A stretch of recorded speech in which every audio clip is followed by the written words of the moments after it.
Hello, everyone. Welcome to Not So Business as Usual.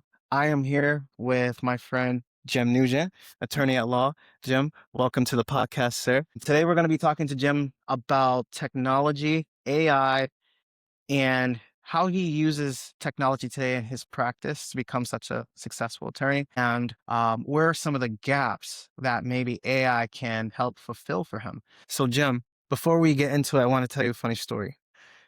I've taken some law classes in college. Okay. So you understand the basis of a contract and the elements of a contract. When I emailed you, I said to you, "Hey, Jim, I would love to do this podcast with you." And when I was first starting to type it, I said it's going to be on all the possible streaming platforms. I had to delete that because that's not true. There are hundreds of streaming platforms out there. And if I were to have said, and really what I was referring to was the most popular one, YouTube, Spotify, and Apple Podcasts. But what I would have said that, I remember I was thinking to myself, I better delete.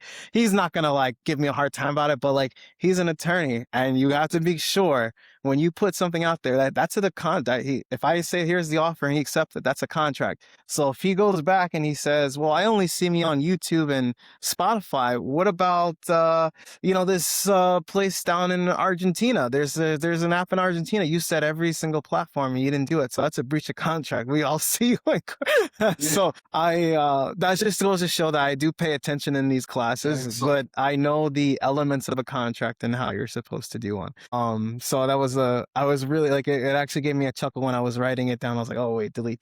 Go be very specific when you're sending an email. Yes. In my job today as a technology professional, I work closely also with lawyers. I kind of keep them employed because I like to get as close to that fine line as possible.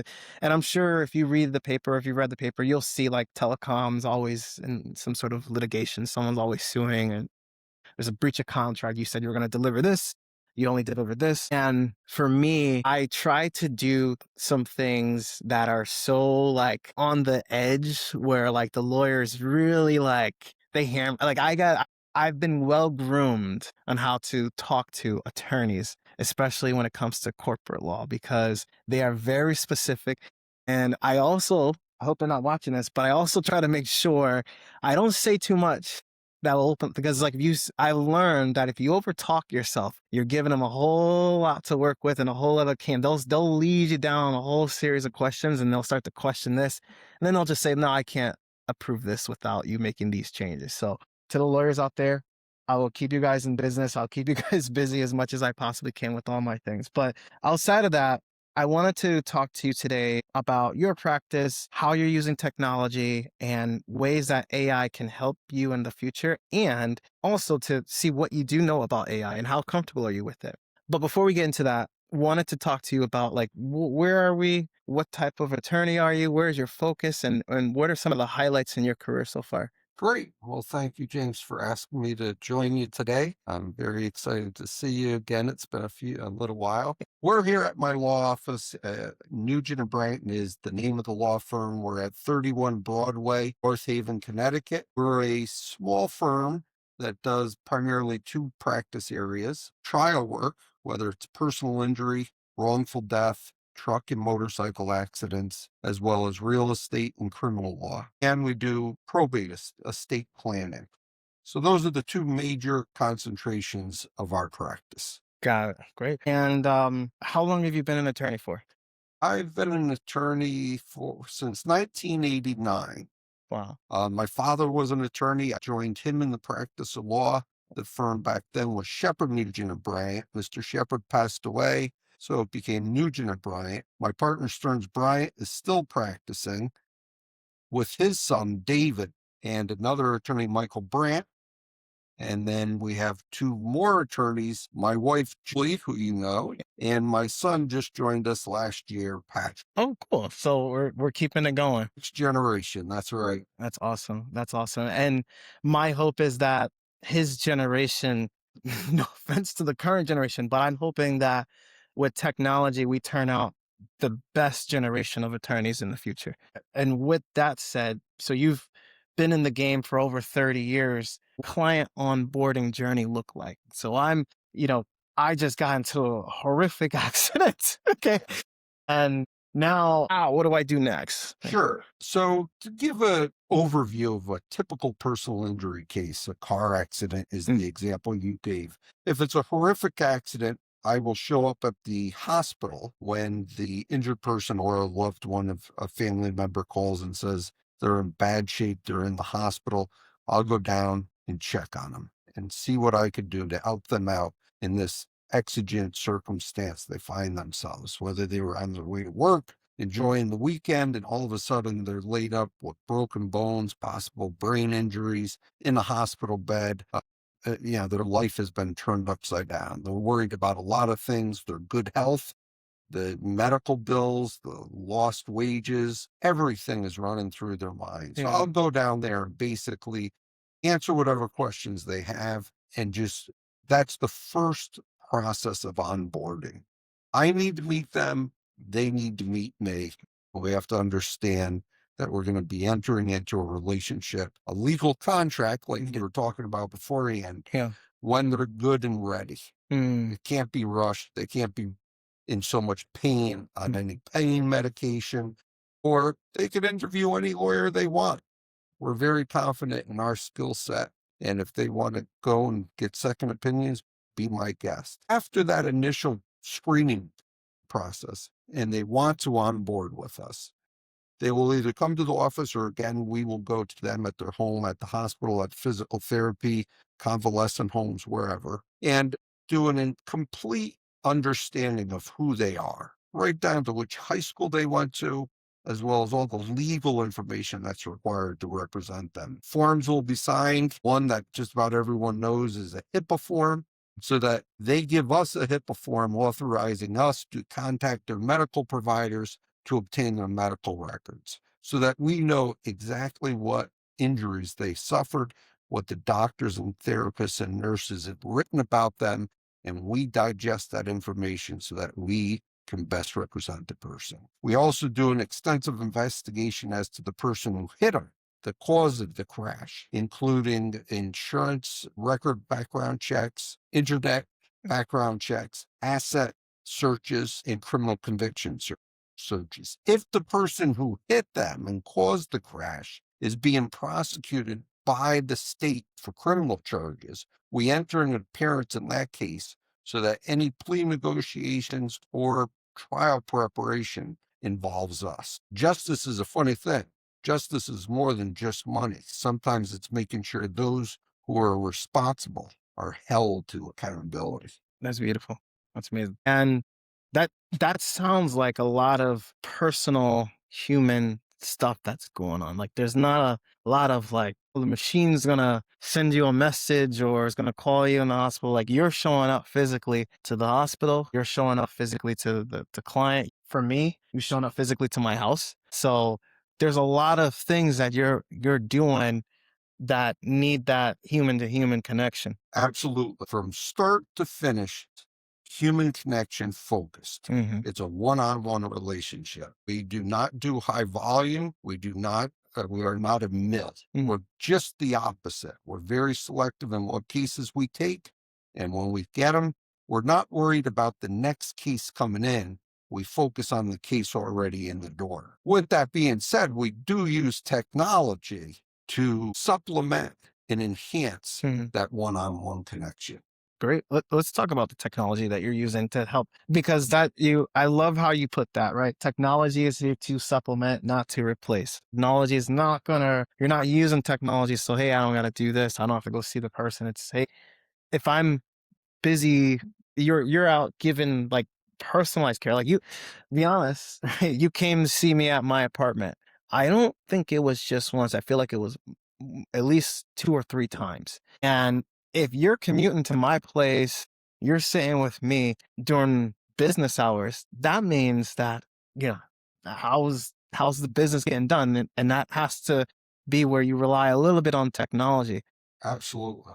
So what type of technology do you use to help your day to day? We have a number of technology tools that we use for our practice. One is a software program that is a case management program, Mm. and that keeps track of every contact we have with you, Mhm. with insurance adjusters, with medical providers, with everyone, the prosecutor's office if they're involved, police officers, experts that we retain, everyone, all the insurance information for not only our client, but the adverse party that we're suing is contained in there with policy limits, claim numbers, contact persons, everything.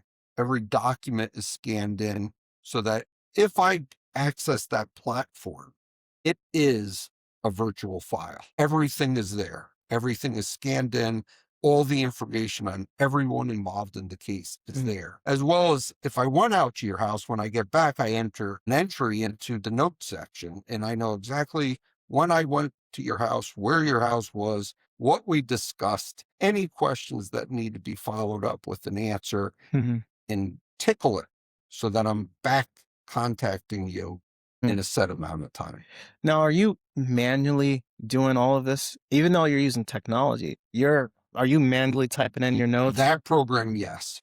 Mm. That program does not have the voice recognition ability to just speak to it. It is manual input. Interesting. And when you are scanning in these documents, now here's the I'll use a term that I learned and it's called a brief, if I'm not mistaken, right? Which is the Yes. the official document where it's basically the summary of everything, right? That document, when you say it's scanned in, and you have to go and look at the scan, are you then looking at it as a scanned document, or has this been converted into like a text in like a Word document where you can find and scan things or without having to read the whole thing over? So there's very few paper briefs today. It's all electronic. Okay. So everything is searchable. Okay. The only time we physically scan it through the scanner is if we get something in the mail. Mm, Today, for instance, was a heavy mail day, which is unusual. Compared to years ago, we used to get a stack of mail every day. mhm, Now, sometimes we'll get one or two letters mm, of hard paper. So everything is typically uh, electronic. So the brief begins electronic, ends electronic, and never sees people. go- So if you sent me a letter, if you're an insurance adjuster sending me a letter or opposing counsel, it's paperless. gotcha. And who's the first person to see those documents? Is it you, or is there a paralegal that kind of is like the first gate? Years ago, it was always the paralegal or the legal assistant who was opening the mail Mm, or going to the fax machine when a piece of paper used to come out. Today, with emails and the way the court systems are set to notify you, whoever's email is in the system gets a copy. mm, So typically, I'll get more of the correspondence and pleadings than anyone else because I'm attorney of record. It's not like the old fashioned go to the mailbox, open it up, and the legal assistant or the paralegal would mhm. be the first to see it. Now it's just hundreds of emails every day containing documents, correspondence, etc. Wow. And do you have to read every single letter, every single period of that brief when it comes in? Is that like part of what you have to do, or are you able to kind of skim through for like the key moments that are important to For you? the most part, I read The whole thing. the whole thing. Okay. Yes. I'm going to throw a monkey wrench at you. This is where I'm bridging in technology a little bit. What if I told you that from a technology standpoint, and now I'm talking about Gemini, ChatGPT, all these different, they're called LLMs. And what if I told you that you can train Gemini or ChatGPT to help you find the key elements? Maybe you still have to go back and scan the entire thing, but at least if you wanted to have just these points so you can at least have those in the forefront, how would that be beneficial to you? The answer is yes. And the reason I answer yes is Oh, okay. so we have ChatGPT Yep. as well as another legal LLM, which is called Eve. Okay, perfect. So you're already using that to Started summarize. this morning. Was today your first time using it? Oh, okay, okay, okay. What is your thoughts on it? My thoughts are it's a game changer, Okay. especially not the ChatGPT because that's the open. We don't feed or upload any of our sensitive, Mhm. compliant, or protected information for clients in there. Mm. We do have a closed system which is the Eve system, in which it operates very similar to ChatGPT, but it's a little more secure. That's a game changer. I could dump in 30, 40,000 pages of medical records in minutes, Yeah. less than 15 minutes. I could have a timeline. I could have a name, address of all witnesses. I could have a chronology. I could have back history of any illnesses and Mm. diseases. I could have an opinion as to, I could ask it to draft a demand letter, discovery plan. It's unlimited. Yeah. I've even had ChatGPT as well as Eve performed focus groups for me. Yeah. Yeah. You Yeah. can create focus groups and create personas. So that sounds like you're actually pretty well versed here. We try to keep helps that my son in the practice and our paralegal for many years just went to law school. And Michael was as up to date like my son on the technology. Yeah. So it was a much more grease skid as Yes. the older generation entered the AI field, but incredibly powerful. It's funny because there has been this debate about the adoption of AI and generationally between, Gen Z, millennials, Gen X, baby boomers, there's a fear that Gen X, baby boomers, and even some of us millennials, we won't adapt to AI so easily. I had someone on the podcast who focuses on helping people with workflows and kind of does an analysis and says, hey, this is where AI can help you. And she created a really strong argument that said Gen X and above are actually going to be the flag carriers for AI. Even though, and one of the reasons why is because of she said experience. She said even though they're the generation that doesn't like change, their experience throughout life and throughout their careers will open up their minds to want to take this because listen, they just don't want to have to work harder. If there's an opportunity for me not to work harder, and if you pitch it to them like, hey, smarter, not harder, they may gravitate to that, especially if you're like on the other side of your career and you're like kind of like saying, hey, look, like I'm looking to start to offload stuff and I need some help. So if you can save on the human capital part of getting help and rely on technology, that's going to be a big deal. Agreed. And with these platforms, that's great from a legal perspective. So that sounds like it's handling helping you with the actual case. But then what about when it comes to you managing your customer community, or sorry, I keep calling it customer because I work in Yes. customer, but managing that client relationship. You mentioned now you would go see your client, then maybe you would have to be in your mobile office, your car, and just typing in notes, right? Have you thought about that problem? And have you wondered, is there a way to make this easier? Because that's a lot to retain, then have to go and put it into the computer, then go about your day. Right. I am not an advocate of recording my meetings with the client. I think people shut down to varying degrees when a camera or a microphone Yes. is operating. And of course, one of the fundamental truths of the attorney-client relationship is confidentiality. And I think, and I've experienced people being shy or recalcitrant when a microphone is put on the table, when it's just them and their attorney. So other lawyers in the firm are able to just dictate. I still go to the keyboard and actually type it in. If it's a Zoom meeting, for instance, the AI will come on after. Well, first you have to click and say, yes, you approve it. It will give a summary. The Zoom has a little work to do. It's not as accurate as it will be in the future. But the AI industry is working out its kinks. It's still incredibly helpful and incredibly powerful for us. The time-saving element to the AI for our practice is immeasurable. Amazing. With what you're doing on a day-to-day basis and with your clients, and now that you are starting to use AI, but like where might there still be some challenges for you? Like what if you had to take your day and say, man, if you can give me even maybe some problem statements and say, man, I wish this was simplified or I wish this was a little bit easier. It's a delicate balancing act because of the type of firm we have. Sure. We have a very personable relationship with our clients. Mm-hmm. We are not a mill. We have a very few number of cases to begin with, and that is intentional. Mm, That is so that you get one-on-one relationship with the attorney.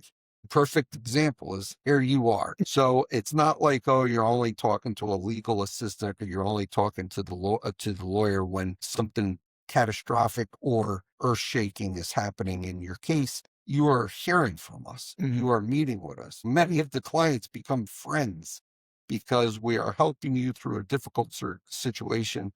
And at the end of the day, our goal is to have done the best job any law firm you could possibly have hired did for you, which makes you satisfied, makes you dear to us. I know it's a slippery slope, right? Because there's a lot of Yes, sense that there's the personal aspect of it, right? You don't want the customer to feel, or I keep saying customer, sorry. You don't want the client to feel like they're a number. You want them to feel like, hey, this is just you and I. If there was like one problem, like even it doesn't have to necessarily even be on the client side. It can be even just like my day to day, just managing my workload and making sure everybody feels like you're getting me. I know exactly what you're getting at, and a perfect example that I have for you is a real life example. The program that we have now allows for AI to screen all the intakes, to actually do the intake. So we have a presence on the internet, we have word of mouth, we get a lot of referrals from satisfied former clients as well as attorneys. And there are programs, and we have the ability to implement one of them, in which incoming intakes are handled with no human being on our end. And all the information is obtained, it's communicated to me, and it even gives a recommendation as to whether or not it's a likely case we would take. I have not implemented that. Although we have that tool, I've not implemented it. Maybe in the future I will, because of the type of firm that we have, the type of firm we want people to experience. It's one-on-one, Mm, and it starts at the very beginning, that intake. mm, We spend a lot of human time with intakes, mm. but it's a trade-off that at this point I'm not willing or ready to go with AI on. Fair.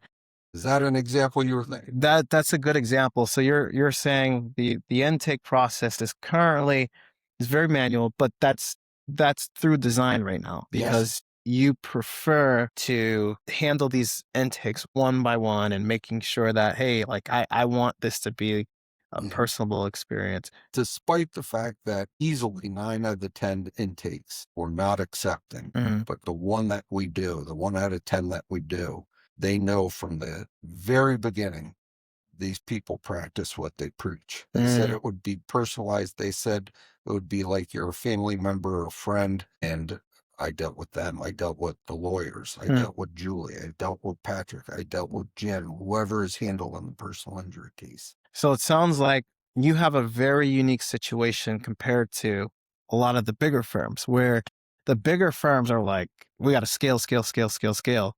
And you're more on the, no, I want personable. I want it to feel like this is not a mill. And I want it to feel like, and the reason why I'm regurgitating this is because this is important. Because even if you're saying, hey, look, I don't want to, I like our customers, I'm not looking to be a mill. There's still always an opportunity for us to, and really what it's leading me down to is how can we push you more towards the customer?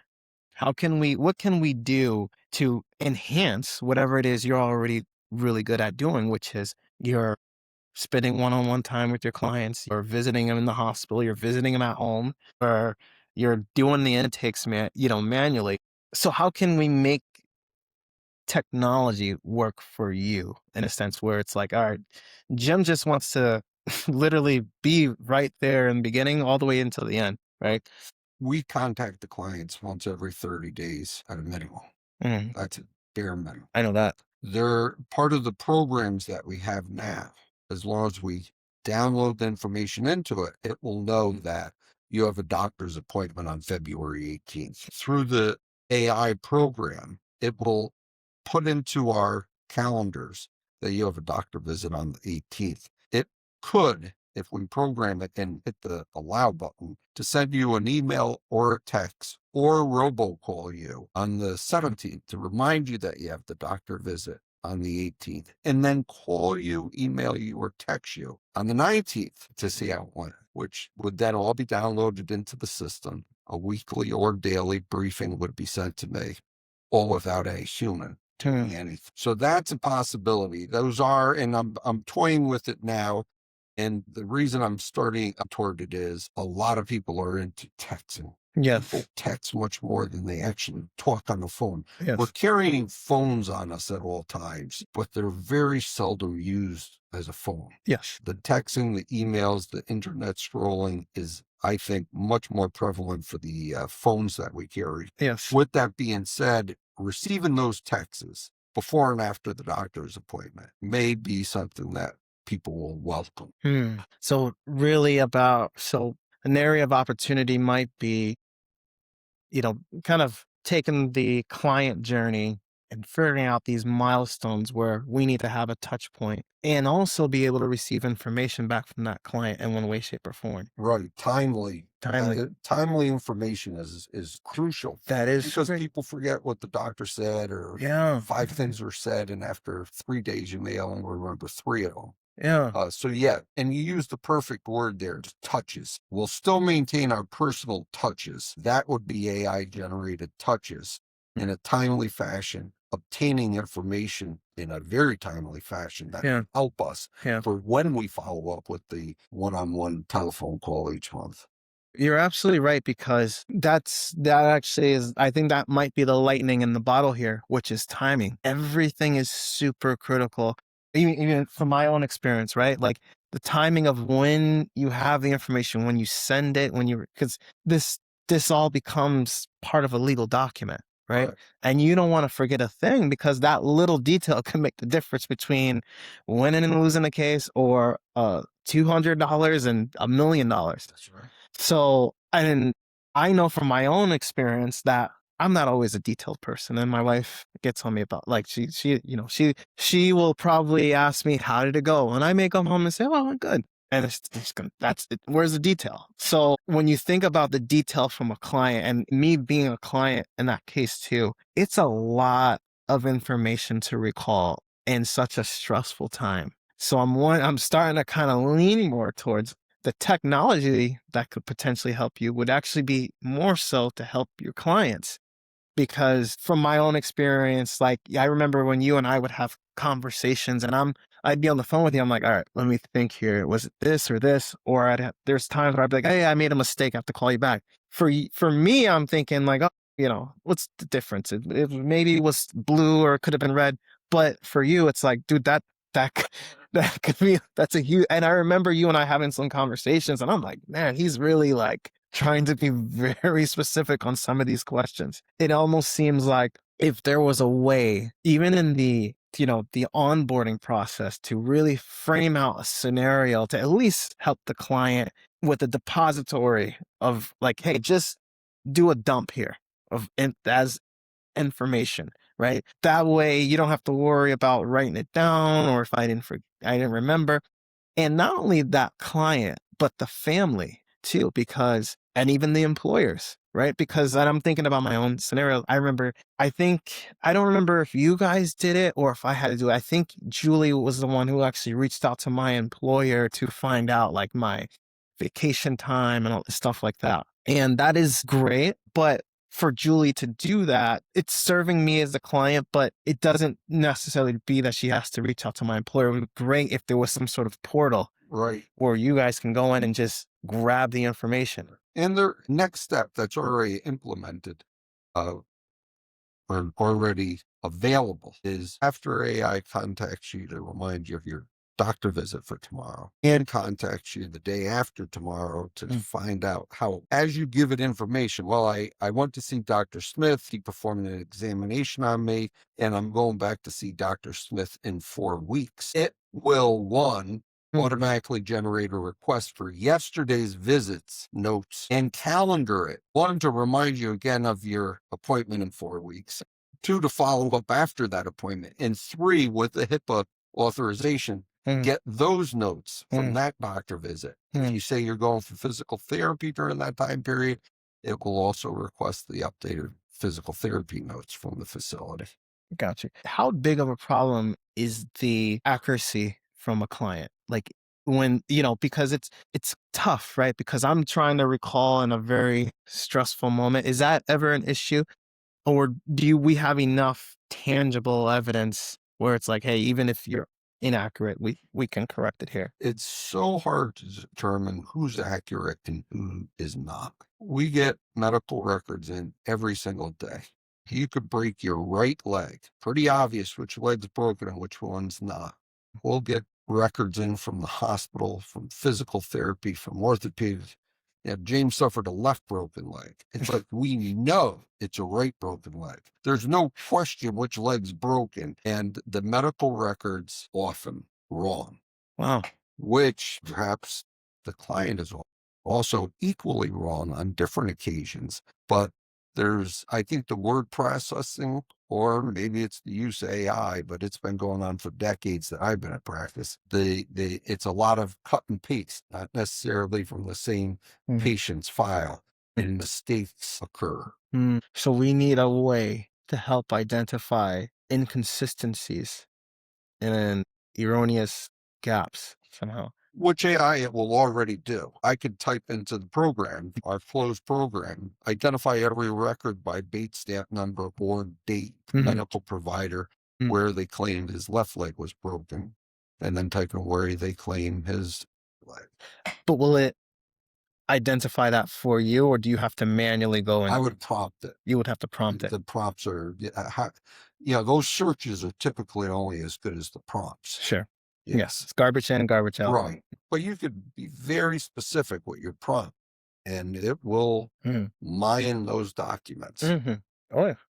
Faster, more accurate than any human. I'm just gonna go back for a second and just call out two things. So one, we're talking about to help Jim, not even just help Jim, but like let's say Jim is good, but like to help Jim's clients more. One is how can we, from a technology standpoint, help? Yes, you can go and find these inaccuracies, but that's still work on your part. How can we somehow find a way to streamline things so that as the information comes in, it's either informing the medical team who did this and say, hey, you guys screw up, because the thing is this, just as much as you can, like if I'm defending my client against you and then I'm seeing these medical records with the inaccuracies, that's an opportunity for me to be like, well, listen, I don't know. You're telling me right leg, they're saying left leg. I don't know. So, that brings up an argument in court that makes more work for you to go out and defend. Yeah, you can definitely win that, but that's an extra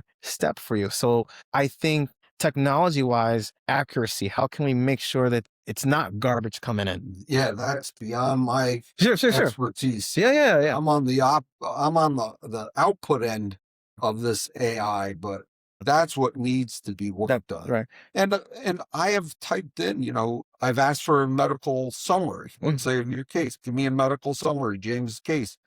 James treated with Dr. Smith on this date, then he treated with Dr. Jones. Yeah. And I'm there, he didn't treat with Dr. Smith. That doesn't sound right to me. I could type in there, are you sure James treated with Dr. Smith? And sometimes they'll come back, oh, sorry, we made a mistake. You had to have read a lot and met with the client a lot and say, you never mentioned Dr. Smith, so I just want to double check that. And then AI will correct itself with the proper prompt. But that is less relying on a robot than our human knowledge. Yeah, you're which is gained through by their our human connection. Right. We do a lot of jury trials here. We represent a lot of people who have been injured or loved ones who have been lost. There is no substitution yet in this profession for trial law for the human connection. What is a jury trial? A jury trial is one human being, the lawyer, telling a group of human beings, jury, about another human's life, the client. And that requires empathy, understanding, listening, and a lot of one-on-one time. That word goes across every single industry that I've ever worked in, is empathy. You cannot use machine to replace human empathy. That is why I'm on this mission to figure out how do I push empathy even more? How do I push the human element even further while leveraging technology to help us do that. I'm really in a space where I'm like, okay, well, let's not, technology is not to replace anybody, a single soul. It's how can I be more in touch with my client? How can I be faster for my client? How can Mhm. I be more available to them? And I feel like, one of the opportunities here that I'm discovering and something for my friends in technology space and product owners is to consider for people like Jim, how do we find a way to make sure that he's getting as much accurate information as possible, considering the fact that he's not the doctor, he's not the one writing these reports, he's just on the recipient end. So it's like, again, it's garbage in, garbage out. I mean, it can make his life harder. It can also change the outcome of a case. Are you okay to talk? Are you allowed to talk about it? Has that ever impacted the inaccuracies that happen way upstream? Has that ever impacted a case? Because we're not a large volume firm, we will scrutinize the Yes. records through the help of AI, but also we're still scrutinizing the records, lawyers with Mm. humans. We are able to catch most of the inaccuracies. We are able to write to the medical facility or provider and ask for a correction, Mm. which they gladly do. They don't want inaccurate records. Right. So if we had hundreds of files, there's no ability to keep up with that personal touch. Instead, we are a boutique firm Yep. that fights like crazy for the file we already have. We want to do the best job we can for the client who's in the office Mhm. and not spend all our time chasing the client who's not in our office. I'm so glad that you mentioned that too, because you look at, I'm not going to mention any of the firm's name, but you look at some of these firms and like, you hear like, biggest in America and like most lawyers in America and like we've won billions and things like that. And what you're touching on is you can get lost potentially if, and it's not because of they're bad lawyers. It's just because of the volume that they're doing. And for you having to have that keen eye, that special attention to catch these inaccuracies, and you can catch them through your relationship with the client.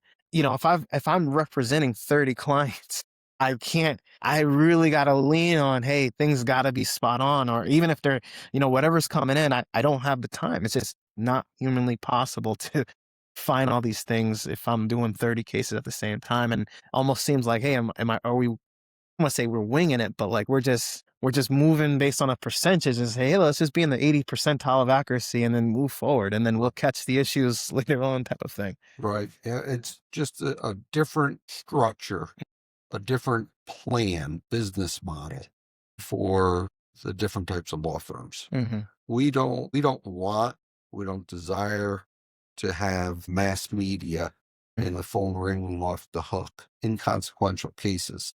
We get a lot of cases from fellow attorneys who have a very significant injury case and feel as though we would better serve the client, and they get a referral fee.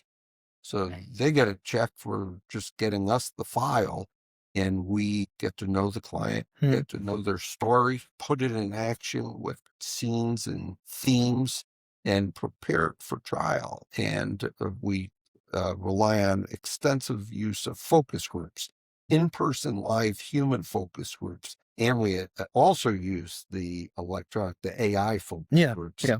to supplement, not to substitute. And then we come up with a range of value, and the insurance companies can either pay it Hmm. or go to trial. Got it. Final questions here then. What do you think is going to be a problem in your industry in the next 10 years? The problem is already here insofar as the lack of human connection within the legal profession. I have fellow trial lawyers who are in large firms Mhm. never go to the office. The other lawyers in the office never go into the office. They're in the office in their home. So people work remotely, including large law firms, medium law firms, small law firms, and everyone sits home. And you lose that mentorship, you lose that round table discussion, And you lose to a certain extent the one-on-one connection, which is so important when you go before a jury. You have to be connecting with the jury and you have to be credible. Something is lost when everything is conducted by a computer screen. So that is already here. Before, we used to go to court, and just about the entire county bar who were litigators were in the courthouse every Monday morning. You'd go and get coffee with them at a break. You may go and get lunch with them. You may be sitting next to them for 3 hours that day. All that is lost. That no longer takes place. People log into many of the courthouses online Yeah, in their home, I see that. in their office. Yeah. We still maintain a brick and mortar office that we come to every single day. Every workday we are here. I know the larger firms are scaling back significantly on their lease space because no one's going to be there. No one is there. It's all based on the technology, which waters down our profession, civility of the profession, and the knowledge being passed on. So my son's very fortunate. He has both myself and my wife here, as well as other lawyers, to meet with. Just walk by the door and walk right in. We are here. We are available from him as well. Well, yeah, yeah, I see that. So, so that's interesting. So it's kind of like, I put it almost like an analogy. It's like, almost being like on a football team, right? If you play how you practice. Yes. If you don't practice, you're not, there's a little bit of an art in the courtroom, it sounds like, which is, if you've got a team, because you guys are having, I see you guys having roundtable discussions, right? You're gonna dance like a team in the courtroom. But now, if I'm and this has happened too, because in my generation, I went through COVID, and there's colleagues that I've worked with every day. I've never physically met them in person. And then when you meet the person in person, it's kind of like, I know you, but I don't know you. It's a little, yeah. So there's a level of, that there's a disconnect. I can agree that does happen behind the curtain of technology, and we can't be awkward in the courtroom. We can't look like, we just met off the street 5 minutes ago. We kind of got to have a rhythm, because there's going to be things that are said that you've got to know what I'm thinking, and you've got to have my back, and I've got to have your back. And I've seen, lawyers pass notes to each other. And that, to me, that's a very intuitive thing. But I would have never known to do that if we're just, meeting virtually. So really, the big problem is the lack of human connection in general that's here now. I don't want to say it's because of technology, but people are leveraging technology as a way to, hey, I can separate myself from the human. But yeah, in this profession, because you're representing other humans that have been through something significant, I don't want my doctor to telehealth me with I'm mangled up in the hospital. Yeah. I don't want them to roll the screen and say, "Hey, how you doing?" So Technology is the great enabler. yeah, it's enabling certain Yes. behaviors. But now, how can we modify? I don't want to say modify, but how can we enhance technology so people get back together? That is, I think the requirement there is for people to reflect deeply on what changes they need to make in their life in order to. And one of the biggest issues is listening. And we're given 2 ears and 1 mouth for a reason. When I'm on certain Zooms, I can physically tell when people are scrolling on their phone, looking at some other screen. They're not listening. Listening is a full-time skill. It's not just an activity. It's a skill. Just like the guy who could throw a football 40 yards and land it on a dime. Or the guy who could swish the 3-pointer from the corner 19 out of 20 shots. It has to be practiced. It has to be refined. And that's, I think, what people have to do. They need to reflect, probably alone, what changes they need to make in their life in order to bring back the human connection. Be a good friend. Be a good listener. Wow, that was deep. Jim, I appreciate you, Thank you, sir. James. Thank Great you. to see you. Thank you, everyone. Thank you. That was great. This is